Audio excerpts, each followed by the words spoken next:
بسم اللہ الرحمن الرحیم. ناظرین، سنہری تاریخ کے ساتھ میں آپ کا میزبان ڈاکٹر حافظ ساجد اقبال.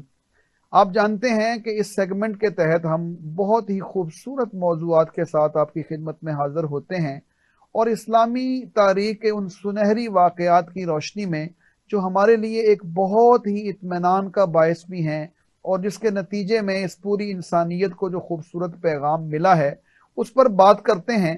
تو آج ہم نے اسی حوالے سے ایک نیا موضوع آپ کے لیے چنا ہے جس کا نام ہے عفو درگزر، کہ اسلام کی روشن تاریخ عفو درگزر کے ضمن میں کیا ہے. اس کے لیے آج ہمارے پاس ہماری دعوت پر تشریف لائے ہیں جناب پروفیسر ڈاکٹر محمد سمیع اللہ فراز صاحب. السلام علیکم جناب. وعلیکم السلام. ناظرین، یہ ڈاکٹر صاحب ہیں، یہ لاہور میں ایک یونیورسٹی میں پڑھاتے ہیں اور اسی طرح دینی تعلیم اور تعلم کے اندر مصروف رہتے ہیں. تو ڈاکٹر صاحب، یہ جو آپ آج کا موضوع ہم نے منتخب کیا ہے عفو درگزر، اگر ہم قرآن پاک پر غور کریں تو اللہ رب العزت بار بار ایک بات اہل ایمان کی نشانیوں کے طور پر ارشاد فرماتے ہیں کہ وَالْعَافِينَ عَنِ النَّاسِ، کہ اہل ایمان کی خوبی یہ ہے کہ یہ لوگوں کو معاف کر دینے والے ہیں. اور رسول اکرم صلی اللہ علیہ وسلم کی حیات طیبہ کے اندر تو ہمیں اتنے واقعات ملتے ہیں کہ حضور علیہ الصلوۃ والسلام کو قتل کی نیت سے لوگ آتے ہیں لیکن وہ ان کو بھی گلے لگاتے ہیں، ان کو معاف کرتے ہیں. تو یہ بتائیے کہ یہ جو ہماری تاریخ ہے معاف کرنے کی، اب کہ ہم دنیا کے حالات کو دیکھتے ہیں کہ لوگ بدلہ لینے کے لیے تو ملکوں کو تباہ کر رہے ہیں آج کے دور میں، جس کی کوئی بنیاد بھی نہیں ہے. دوسری طرف اسلام ہے جو معافی کی بات کرتا ہے، اور جنرل ایمنیسٹی کا جو تصور ہے وہ فتح مکہ کے اوپر بھی ہمیں نظر آتا ہے، پہلے بھی ہمیں نظر آتا ہے. تو ذرا آپ روشنی ڈالیے کہ یہ موضوع اس کو کس طرح ہم نے لے کے چلنا ہے، کہ یہ جو عفو درگزر ہے اس کی تاریخی اہمیت کیا ہے اور پھر اس کے آگے آپ کس طرح اس کو لے کے چلیں. بسم اللہ الرحمن الرحیم. ڈاکٹر صاحب بہت شکریہ، آپ نے موقع دیا اس بہت ہی خوبصورت پروگرام میں شرکت کا. دیکھیے، انسانی جو سوسائٹی ہے اس کی بقائے باہمی پہ ہے. صحیح.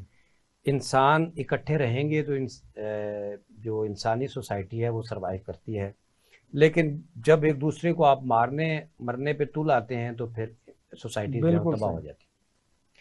اور یہی بات ہمیں اسلامی تاریخ سے بھی سمجھ آتی ہے کہ رسول کریم صلی اللہ علیہ وسلم کے دور مبارک میں آپ چلے جائیں، اس سے پہلے اس بات پہ جھگڑا ہو جاتا تھا کہ تم نے میرے گھوڑے سے پہلے اپنے گھوڑے کو پانی کیوں پلا دیا. اور وہ مشہور جنگ جو 40 برس تک صرف اس وجہ سے، اس تنازع پہ چلی تھی، اور اپنی محبوباؤں کی وجہ سے اور اپنے اتنی معمولی چیزوں کے اوپر، چیزوں کی وجہ سے انسانیت کی کوئی قدر موجود نہیں، نسلوں کی نسلیں ختم ہو جاتی. آج بھی آپ دیکھیں کہ بطور عمومی ہمارے ہاں، خاص طور پر اگر ہم پاکستانی سوسائٹی کی بات کریں تو عدم برداشت اتنا بڑھ چکا ہے کہ ہمارے ہاں عفو درگزر کے رویے تلاش کرنے سے مشکل. گویا کہ یہ موضوع آج ہماری جو سوسائٹی پریویل کر رہی ہے، جس کے اندر ہم یہ کہتے ہیں کہ پولرائزیشن ہے اور باقی چیزیں، بنیادی وجہ عفو درگزر کا احساس نہ ہونا ہے. آپ دیکھ لیں کہ اس وقت آپ کو، جو آپ نے بڑا مناسب لفظ استعمال کیا، کہ جتنی آپ کو سیاسی عدم برداشت، مسلکی عدم برداشت، علاقائی اور لسانی عدم برداشت آپ کو ملتی ہے، خاندانی بنیادوں پر جو عدم برداشت ملتی ہے، تو اس کے پیچھے وجہ کیا ہے کہ ہم دوسرے کو معاف کرنے کے لیے تیار نہیں. جبکہ رسول کریم صلی اللہ علیہ وسلم اور اسلام کی پوری تاریخ میں آپ دیکھیں کہ اس سے متبادل رویہ ہمیشہ وجود میں رہا. صحیح. رسول کریم صلی اللہ علیہ وسلم کے یعنی فتح مکہ تو گویا کہ آپ کی نبوت کا ایک وہ پوائنٹ آف پیک تھا. اس سے پہلے بھی جب کہ آپ مکہ مکرمہ میں بھی رہ رہے، آپ کے پاس چند تعداد کے لوگ ہیں اور بنو ہاشم کا بائیکاٹ کر دیا جاتا ہے اور ایک گھاٹی کے اندر بند کر دیا، شیب ابی طالب میں، اور 3.25 سال تک وہاں پر آپ محصور رہتے ہیں اور آپ کا سوشل بائیکاٹ. جب وہاں سے نکلتے ہیں کوئی ریونج نہیں ہے، پھر اسی خیر خواہی کے ساتھ انہی لوگوں کو مخاطب کر رہے ہیں اور ہدایت کا پیغام. کیا خوبصورت مثال ہے. اور پھر جب اس کے باوجود بھی آپ کا جینا اور آپ کے ساتھیوں پر، آپ کے صحاب پر زندگی تنگ کر دی جاتی ہے، تو آپ مقابلے پر آنے کی بجائے مکہ کو چھوڑ کر مدینہ طیبہ ہجرت کر جاتے ہیں۔ وہاں پر بھی آپ نے جتنی جنگیں لڑی ہیں وہ آپ پر حملہ آور ہونے والوں کے مقابلے میں آپ باہر نکلے اور پھر ان کا مقابلہ کیا۔ اور پھر وہ واقعہ آپ نے سنا ہوگا کہ غزوہ احد میں حضرت آپ کے چچا سید الشہداء حضرت حمزہ رضی اللہ عنہ کی بہیمانہ شہادت ہوتی ہے، اور آپ کو شہید کرنے والا کون تھا؟ وہ حضرت وحشی تھے جو بعد میں مسلمان تھے۔ اور آپ کے چچا کو شہید کس وجہ سے کیا گیا کہ بدر میں حضرت حمزہ نے عتبہ کو قتل کیا تھا، اور عتبہ کون تھا؟ وہ ہندہ کا چچا تھا، اور اس کا بدلہ لینے کے لیے حبشی کو ہائر کیا ہندہ نے کہ تم نے حمزہ کو شہید کرنا ہے اور اس کا کلیجہ تم نے لے کر آنا۔ اور اتنی بہیمانہ شہادت کے بعد جب ایک دفعہ وہی وحشی آپ صلی اللہ علیہ وسلم کی خدمت میں آتے ہیں اور اپنے چہرے کو ڈھانپا ہوا ہے اور آ کر کہتے ہیں کہ میں مسلمان ہونا چاہتا ہوں لیکن اپنی شناخت بتائے بغیر مسلمان ہونا چاہتا ہوں، تو آپ صلی اللہ علیہ وسلم کلمہ تو پڑھا دیتے ہیں لیکن بعد میں پوچھتے ہیں کہ تم اپنی شناخت کیوں نہیں ظاہر کرنا چاہتے؟ تو وحشی کہتے ہیں اس لیے کہ اے اللہ کے رسول، اگر میں نے آپ کو بتا دیا کہ میں کون ہوں تو پھر آپ مجھے معاف نہیں کریں گے، پھر آپ میرے اسلام کو قبول نہیں کریں گے۔ تو آپ صلی اللہ علیہ وسلم پہلے کلمہ پڑھاتے ہیں، پہلے مسلمان کرتے ہیں، کہا کہ لو اب تو تمہیں کوئی فکر نہ رہی کہ اب تو تمہارا اسلام قبول ہو گیا اور تم نے کلمہ پڑھ لیا، اب میرے منسوخ کرنے سے تو تمہارا دین منسوخ نہیں ہو سکتا، تو اب بتاؤ کون ہو؟ تو جب بتاتے ہیں کہ میں آپ کے چچا کا قاتل ہوں، تو آپ صلی اللہ علیہ وسلم کی آنکھوں میں آنسو آ جاتے ہیں، چچا یاد آ جاتے ہیں، لیکن پھر بھی معاف کر دیتے ہیں اور کہتے ہیں میں تمہیں معاف کرتا ہوں، لیکن بس ایک گزارش یہ ہے کہ میری آنکھوں کے سامنے ذرا کم آیا کرنا، اس لیے کہ جب تمہیں دیکھوں چچا یاد آئے کہ چچا یاد آئے۔ اب آپ دیکھیے کہ اس سے بڑا عفو درگزر کیا تاریخ میں کوئی ایسی مثال ملے گی؟ اور پھر آپ صلی اللہ علیہ وسلم کے بعد خلفائے راشدین کے واقعات کتابیں بھری پڑی ہیں، اور میں یہاں پر یہ بھی عرض کروں کہ آج کے تناظر میں ہمیں اس پر خصوصی حوالے سے بات کرنی چاہیے کہ یہ مسلمان جو خود کو اسی اسلامی تاریخ سے ایسوسیٹ کرتا ہے، اس پر اپنے ماضی پر فخر کرنا اپنی سعادت سمجھتا ہے، اس مسلمان کو کیا ہوا ہے؟ آپ بازار میں چلے جائیں، عدم برداشت آپ کو نظر آئے گی، آپ سڑک پر چلے جائیں، سڑک پر آپ کو عدم برداشت نظر آئے گی، آپ محلے میں چلے جائیں، محلے میں آپ کو عدم برداشت نظر آئے گی، آپ گھر میں چلے جائیں، گھر کی چار دیواری کے اندر، فیملی کے اندر آپ کو عدم برداشت نظر آئے گی۔ تو ضرورت اس بات کی ہے کہ ہم عفو درگزر کے رویوں کو تشکیل دیں، اور یہ جو مزاج ہمارے اندر عدم برداشت کا پروان چڑھتا جا رہا ہے، یہ ہمیں ناسور کی طرح کھا رہا ہے۔ دیکھیے ڈاکٹر صاحب محترم، اگر آپ غور کریں، ہمارے ہاں تمام مسائل کی بنیاد یہ عفو درگزر کا نہ ہو۔ کیا بات کیا بات۔ اب دیکھیں پہلا جو یونٹ ہے ہماری فیملی کا وہ تو نکاح ہے، میاں بیوی ہے۔ میاں بیوی کا رشتہ ختم کب ہوتا ہے؟ جب ایثار، عفو، ایک دوسرے سے درگزر وہ آپ نکال دیں، انا آ جائے، تو وہ آپ کا جو بیسک یونٹ تھا فیملی کا، پوری سوسائٹی کا، معاشرے کا، وہی ختم۔ جتنے بھی اس وقت طلاق کے کیسز کورٹس میں پڑے ہوئے ہیں، اس کے پیچھے بنیادی وجہ کیا ہے؟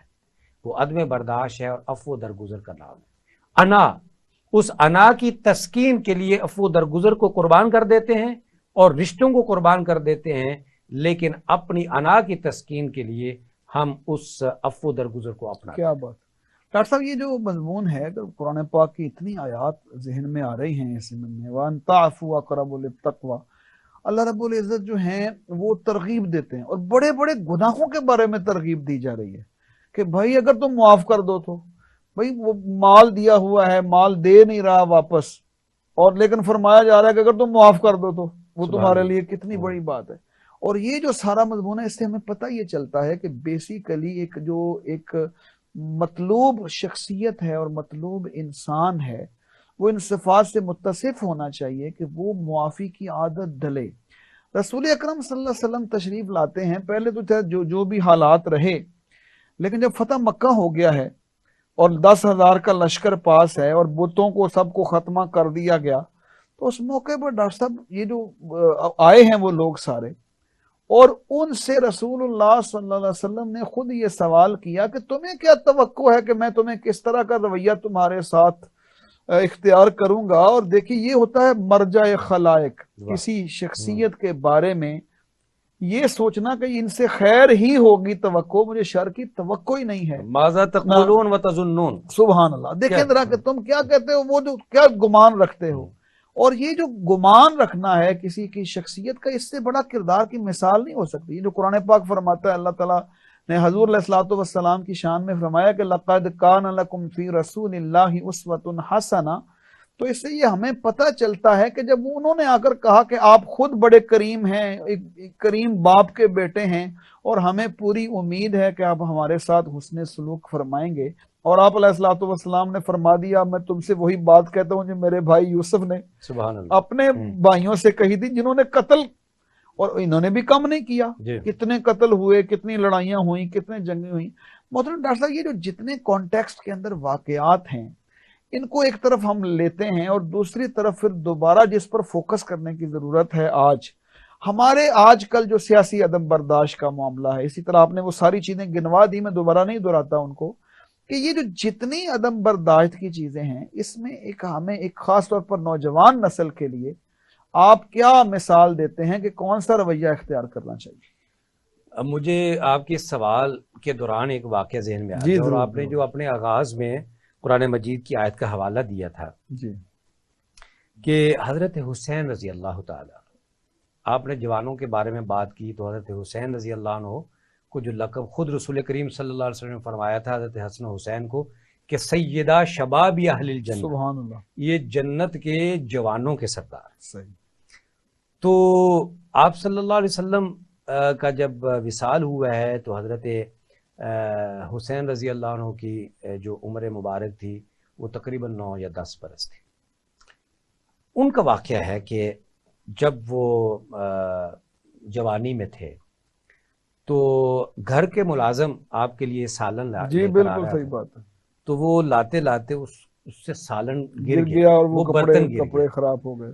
تو حضرت حسین رضی اللہ عنہ کو غصہ بھی آیا۔ تو ہمارے نوجوانوں کا بھی معاملہ یہ ہے کہ یہ غصہ بہت جلد ریئیکٹ کرتے، تو وہ خیر وہ غلام بھی تو ملازم بھی تو عام ملازم نہیں تھا نا جی، وہ اس ملازم کی بھی تو تربیت ایک اہل بیت کے گھرانے میں ہوئی تھی، تو اس نے فوری طور پر یہ آیت پڑھی اللہ کہ وساری الی مغفرۃ من ربکم وجنۃ ارضها السماوات والارض الذین ينفقون في السراء والضراء والکاظمین الغیظ۔ اس نے پہلا جملہ بولا والکاظمین الغیظ، جب اس نے غصے کے اظہار غصے کے تاثرات دیکھے تو اس نے کہا کہ والکاظمین الغیظ والکاظمین الغیظ، انہوں نے فرمایا غصہ میں نے غصہ چھوڑا۔ تو حضرت حسین رضی اللہ عنہ نے کہا کہ ٹھیک ہے غصہ، تو اس نے محسوس کیا کہ نہیں ابھی بھی دل میں کچھ بات باقی ہے، تو فرمایا کہ والعافین عن الناس والعافین عن الناس، تو اس نے کہا میں نے تمہیں معاف بھی کیا۔ ڈاکٹر صاحب آپ کی گفتگو جاری رہے گی چونکہ وقت ہو گیا ہے بریک کا۔ ناظرین یہ بہت اہم موضوع ہے، ڈاکٹر صاحب نے جو واقعہ سنایا یہ واقعہ بھی اب جاری رکھیں گے۔ تو یہ جو عفو و درگزر کا موضوع ہے یہ بہت اہم موضوع ہے۔ ایک بریک کے بعد ہم دوبارہ حاضر ہوتے ہیں۔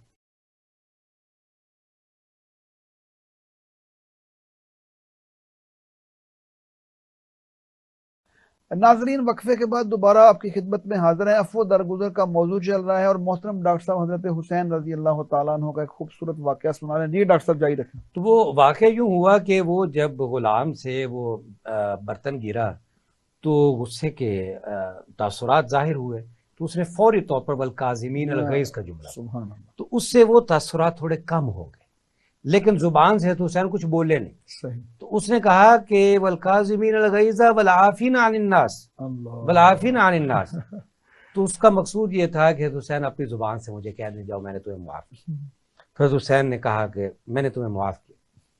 تو اس نے ساتھ ہی اگلا ٹکڑا بھی واللہ یحب محسنین، اللہ کہ صرف معاف نہیں کرتے، صرف غصہ نہیں پیتے، معاف نہیں کرتے، بلکہ احسان بھی کرتے ہیں۔ تو حسین نے کہا کہ جاؤ میں نے تمہیں آزاد کیا، سبحان اللہ، واللہ یحب المحسنین۔ دیکھیے یہ نوجوانوں کے لیے بڑا مشعل راہ ہے یہ واقعہ، اس لحاظ سے ہماری سنہری تاریخ کا یہ واقعہ ہے کہ اگر آپ کی طبیعت کے برخلاف کوئی کام گھر میں ہو رہا ہے تو اس کو ابزارب کرنا، برداشت پیدا کرنا، تحمل اور برداشت بہت ضروری ہے۔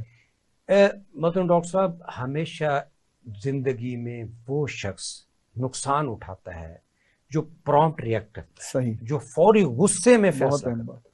اس لیے آپ صلی اللہ علیہ وسلم نے قاضی کے لیے یہ شرط رکھ دی کہ وہ غصے میں فیصلہ نہ کرے، اس لیے کہ غصے میں جب بھی فیصلہ کیا جائے گا وہ غلط فیصلہ۔ ہمارے بر صغیر کے مشہور بزرگ ہیں، تو ان سے جب کسی نے پوچھا کہ بچوں پر کبھی کبھار ہمیں بہت غصہ آتا ہے، تو اگر فوری طور پر ان کو سزا دیں تو وہ اونچ نیچ بھی ہو سکتی ہے، تو انہوں نے اس کا حل بتایا۔ فرمایا کہ جب تمہیں اپنی اولاد پر غصہ آئے، فوری طور پر انہیں سزا نہ دو، فوری طور پر انہیں روک دو، لیکن سزا نہ دو۔ تھوڑی دیر کے بعد جب تم اس اسٹیٹ آف مائنڈ سے نکلو گے تو ان کو بلاؤ، خود پر عارضی غصہ اختیار وہ طاری کرو، اور اس عارضی غصے میں اپنی اولاد کو سزا دو۔ اس عارضی غصے میں کبھی بھی تم حد سے تجاوز نہیں کرو، اور اولاد کی اصلاح بھی ہو جائے گی اور تم اپنے غصے کا بھی اظہار کرو۔ محترم ڈاکٹر صاحب، یہ جو عفو درگزر ہے، ہم بار بار ظاہر ہے ہماری سنہری تاریخ ہے، اور سنہری تاریخ کے جو واقعات ہیں، حضور نبی پاک صلی اللہ علیہ وسلم کی سیرت میں تو میرا خیال ہے کہ اگر ہزاروں کی تعداد میں تو بھی کہا جائے تو مبالغہ نہیں ہے کہ کس طرح حضور علیہ الصلوۃ والسلام نے معاف کیا ہے لوگوں کو، اور لوگوں کو گلے لگایا ہے۔ جیسے کہ واقعہ آتا ہے کہ طواف کے دوران ایک شخص آیا اور اس نے کوشش کی کہ اس کے ہاتھ میں نیزہ تھا زہر سے بجھا ہوا، اور اس نے حضور علیہ الصلوۃ والسلام پر حملے کی نیت کی، اللہ تعالیٰ نے مطلع فرما دیا۔ یہ سیرت کی کتابوں میں یہ واقعات موجود ہیں۔ تو حضور علیہ الصلوۃ والسلام کو پتہ چل گیا کہ یہ شخص آیا ہے اور اس نیت سے آیا ہے، اور حضور علیہ الصلوۃ والسلام اس کی طرف مسکرا کر دیکھتے ہیں، سبحان اللہ۔ اور اس کو تو ابھی تو اس بات کا اندازہ نہیں تھا کہ حضور کو پتہ ہے، اور حضور اسے بلاتے ہیں اور فرماتے ہیں کہ تم اس نیت سے آئے ہو، تمہارے پاس یہ چیز بھی موجود ہے۔ یعنی کہ گویا اخلاق کریمانہ، کیونکہ حضور علیہ الصلوۃ والسلام کے بارے میں تو اللہ کا ارشاد ہے کہ وَإِنَّكَ لَعَلَىٰ خُلُقٍ عَظِيمٍ، اخلاق کے بلند ترین مرتبے پر ہم نے آپ کو فائز کیا ہے۔ محترم ڈاکٹر صاحب، بات یہ ہے کہ یہ جو معاشرہ جس میں میں اور آپ رہتے ہیں، دیکھیے سچی بات یہ ہے کہ یہ سب کچھ مقصد یہ ہے کہ اس معاشرے کی تربیت ہو، انہیں یہ پیغام پہنچے کہ آپ کی یہ کتنی بڑی سنہری تاریخ ہے۔ محترم ڈاکٹر صاحب، یہ جو سیاسی اختلافات ہو جاتے ہیں، اس کے بعد فکری اختلافات ہو جاتے ہیں، دیگر مسلکی ہیں اور خاندانی ہیں وغیرہ وغیرہ، گھروں میں اختلاف ہو جاتا ہے، تو سوال اب اس وقت یہ ہے کہ کس طرح یہ تربیت ہو، یہ واقعات سنائے جائیں، اس میں جو ہمارے معاشرے کے جو لوگ ہیں، اوپینین میکرز ہیں، ان کا کیا رول ہے کہ وہ کس طرح لوگوں کی تربیت کریں؟ اس میں دیکھیں، سب سے بنیادی طور پر تو خود والدین کا کردار ہے، بہت اہم کہ اگلی نسل کے اندر یہ جو عفو درگزر کا رویہ آپ نے پیدا کرنا ہے، اس کے لیے سب سے پہلے میاں بیوی کو، یعنی کہ ماں باپ کو اپنی ذات کے اندر وہ رویہ وہ مثال پیدا کرنی ہوگی۔ آپ اگر ماں اور باپ بچوں کے سامنے گھر میں لڑتے ہیں، ایک دوسرے کے لیے بے احترامی کا اظہار کرتے ہیں، تو بچوں سے مت یہ توقع رکھیں کہ وہ دوسروں کو فالو کریں گے۔ بالکل صحیح۔ تو سب سے پہلے تو گھروں کے ماحول کو بدلنے کی ضرورت ہے۔ اگر میاں بیوی کے درمیان کوئی بات چیت ایسی ہے بھی تو کوشش کی جائے شعوری طور پر کہ بچوں کے سامنے ایسی بات نہ کی۔ اسی طرح پھر خاص طور پر جب اسکول میں، کالجز میں، یونیورسٹیز میں ایسے تربیت کے کورسز اور یہ چیزیں ہونی چاہیے کہ جہاں پر ہم اپنی نئی نسل کی، میں یہاں پر ایک اور بات عرض کروں، میں پڑھ رہا تھا کہ آکسفورڈ نے ایک اسٹڈی کروائی، ایک ریسرچ کروائی۔ اس ریسرچ میں ایک گروپ آف اسٹوڈنٹس کو ایک اسائنمنٹ تھی کہ آپ نے یہ دیکھنا ہے، آپ نے میئر کرنا ہے کہ کن لوگوں میں جو ڈپریشن کا لیول ہے وہ زیادہ ہے، کن لوگوں میں ڈپریشن کا لیول کم ہے۔ تو جب انہوں نے سیمپلنگ کی اور لوگوں سے ان کے تاثرات لیے، تو اس نتیجے پہ پہنچے کہ جو لوگ دوسروں کو معاف جلدی کر دیتے ہیں وہ ڈپریشن سے جلدی باہر آ جاتے ہیں۔ خوبصورت بات۔ اور جو لوگ دوسروں کو معاف نہیں کرتے، لوگوں کے بارے میں اپنے بارے میں وہ رکھتے ہیں، دل میں بات رکھتے ہیں، وہ ہمیشہ ڈپریشن رہتے ہیں۔ میں ایک اور عرض کروں، سنہری تاریخ کی جب بات ہے تو ایک سنہری واقعہ آپ کے سامنے عرض کروں۔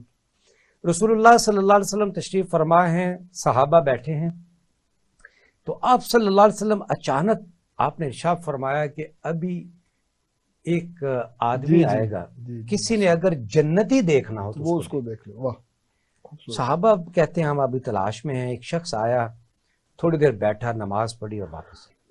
حضرت عبداللہ بن جابر رضی اللہ تعالیٰ عنہ راوی ہیں اس روایت، ماشاءاللہ۔ وہ کہتے ہیں کہ آپ صلی اللہ علیہ وسلم کے ارشاد کے بعد وہ ایک ہی شخص آیا تھا اور وہ چلا گیا، میں آنکھ بچا کے تو اس کے پیچھے ہو لیا کہ یہ جنتی آدمی، شوق تھا ان کا بھی، شوق تھا کہ کیا وہ ان کے اندر صفات کہ وہ کیا عمل ہے جس کی وجہ سے اللہ کے رسول نے فرمایا کہ یہ جنتی ہے۔ حضرت عبداللہ کہتے ہیں کہ میں چلا گیا ان کے پیچھے پیچھے، ان کے گھر چلا گیا اور کہا کہ جی میں اس طرح دور سے آیا ہوں، تو اگر آپ اجازت دیں تو میں رات آپ کی طرف ٹھہر جاؤں۔ تو انہوں نے کہا جی ٹھیک ہے، یہ گھر ہے، آپ بھی ٹھہر جائیں۔ تو کہتے ہیں میں ساری رات ان کے گھر میں ٹھہرا، صبح ہوئی، میں نے کوئی ایسی خلاف معمول بات نہیں دیکھی کہ جو عام معمول سے ہٹ کر، نماز کا ٹائم ہوا نماز پڑھ لی، کھانے کا ٹائم ہوا کھانا کھا لیا، صبح اٹھے۔ تو میں جب صبح ان سے اجازت لینے لگا تو میں نے ان سے پوچھا جی کہ آپ کے تو شاید علم میں نہ ہو، لیکن آپ کل جب مسجد میں آئے تھے تو آپ کے آنے سے پہلے اللہ کے نبی نے ایک ارشاد فرمایا، سبحان اللہ، کہ جس نے جنتی دیکھنا ہو وہ ابھی ایک شخص آئے گا اس کو دیکھ، تو آپ ہی آئے تھے۔ تو میں تو کل شام سے اس تلاش میں ہوں کہ میں دیکھوں کہ آپ کتنے ذکر اذکار کرتے ہیں، آپ کتنا صدقہ و خیرات کرتے ہیں، آپ کیا وہ عمل کرتے ہیں جس کی وجہ سے آپ جنتی ہیں۔ تو میں نے تو کوئی ایسا کام نہیں دیکھا۔ تو کہا کہ واقعات میرے اندر کوئی ایسا بڑا عمل نہیں ہے کہ جو مجھے جنتی بنا دے، لیکن ایک کام میں روزانہ کی بنیاد پر کرتا ہوں، اور وہ کام یہ ہے کہ میں رات کو سونے سے پہلے اللہ یہ اپنی زبان سے جملہ کہہ کے دل کو سمجھا کے سوتا ہوں کہ میں نے سب کو معاف کیا، میں سب کو معاف کر کے رات کو سوتا ہوں۔ تو شاید یہ وہ میرا عمل ہے جس کی وجہ سے اللہ تعالیٰ نے بھی اپنے نبی کے ذریعے سے مجھے اہل جنت میں شمار کیا۔ تو میں عرض یہ کروں کہ یہ جو فارگیونس تھیراپی ہے اس کو سمجھنا چاہیے۔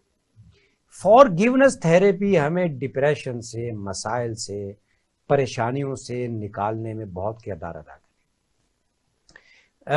کچھ عرصہ پہلے میرے پاس ایک مجھے ٹیلی فون آیا، تو ایک خاتون نے اپنا وہ مسئلہ بھیجا کہ جی میری جو ساس اماں ہیں وہ فوت ہو چکی ہیں، لیکن وہ میری خواب میں آ کر مجھے بار بار ڈراتی ہیں، میں ڈر جاتی ہوں۔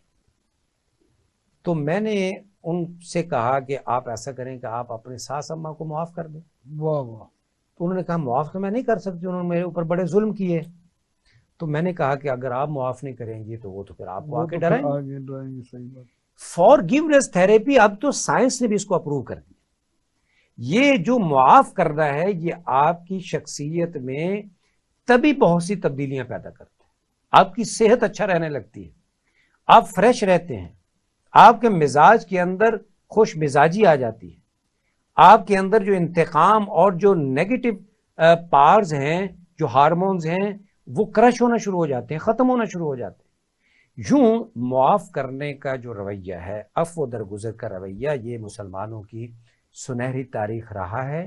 مسلمان اور آپ صلی اللہ علیہ وسلم کا یہ ارشاد گرامی ہے۔ اور میں یہ عرض کروں، رمضان چل رہا ہے، رمضان کے آخری عشرے میں ام المومنین سیدہ عائشہ صدیقہ رضی اللہ عنہا نے آپ صلی اللہ علیہ وسلم سے یہ پوچھا کہ اللہ کے رسول آخری عشرے میں اگر میں شب قدر کو پاؤں تو میں کیا دعا مانگوں؟ تو آپ صلی اللہ علیہ وسلم نے ارشاد فرمایا کہ تم کہنا کہ اللہم انک عفو تحب العفو فاعف عنی۔ اے اللہ تو معاف کرنے والا ہے، معاف کرنے کو پسند کرتا ہے، مجھے بھی معاف کر۔ ڈاکٹر صاحب میں یہ سمجھتا ہوں کہ رمضان کے یہ بابرکت لمحات چل رہے ہیں اور آخری عشرہ بھی آئے گا، اور یہ دعا ہم روزانہ کی بنیاد پہ مانگتے صحیح ہیں. بات ہے، بہت اہم دعا ہے. تو ہم اس دعا کو اب جب آج کے بعد مانگیں تو اس دعا کو صرف پڑھیں نہیں، اس دعا کو سمجھ کر مانگیں. صحیح بات. لوگوں کو معاف کرنے کے بعد اس دعا کو مانگیں، اس لیے کہ اللہ کو معاف کرنے والے پسند ہیں، انتقام لینے والے اللہ کو پسند نہیں ہیں.